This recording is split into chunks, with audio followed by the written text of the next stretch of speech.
Hello, I'm Kat Fury, and I'm down here at Community Access Television with Kitchewich TV. This is Short Takes. And today's Short Take, I just wanted to introduce everyone to these Russian gypsy fortune-telling cards that I found secondhand. They were drawn and created by Svetlana Alexandrovna Tochkov, say that 5 times fast, and in 1991, and published by Harper San Francisco, which is a division of HarperCollins. But you can get them online at Amazon.com if you just look up Russian gypsy fortune-telling cards. And if you want more details in how to use them and what can be done with them, then go to About.com. But what I like about these cards, technically, what you would do is there's 25 of them, and technically you would lay out all 25 of them in rows like this, and then you would start, when you had them all laid out in rows, you would start rotating them around to see if you find any matches that can be matched up. And surely, you know, in an entire layout, there'll be like 1 or 2 cards where something on some side will be able to match. And you would just rotate the card so that you find its match. And that, of course, it takes a minute, it takes a little doing, it takes a little looking to see if, you know, have I overlooked something, of course. I'm just gonna, you know, do these. So then you start looking, it's like, okay, well, you know, is there the other half of any of these images on any of these cards? And if you find it, then you rotate the card so that it's facing its match where it actually lines up. But if you don't find anything, like here's one I can do, this one right here. I found that this picture of a heron right here actually matches and the images line up. So I rotated it so that they line up.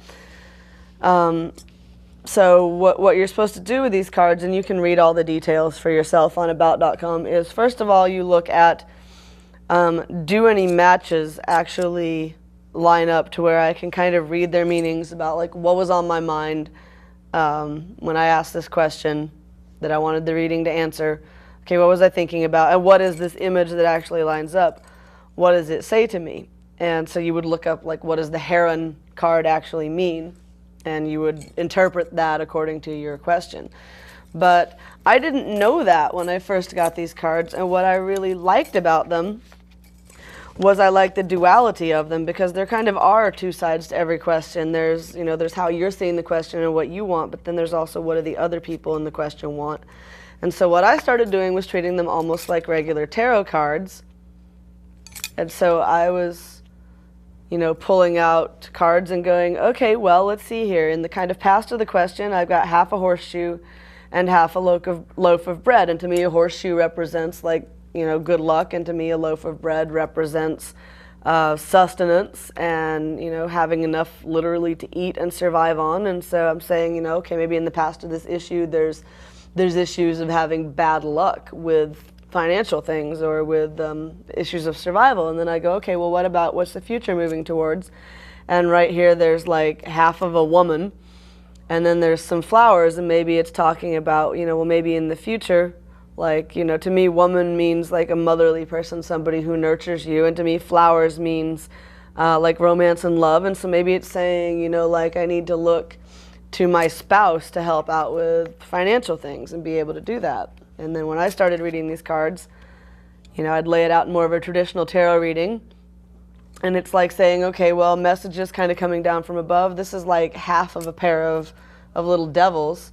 And then this is half of a horse pulling a wagon. And so to me, you know, that would say, okay, watch out for traveling, because maybe traveling right now is going to be plagued by, you know, bad luck, for example. And so the duality of the cards really intrigued me, and I started getting some really very direct and blunt answers to my questions that way.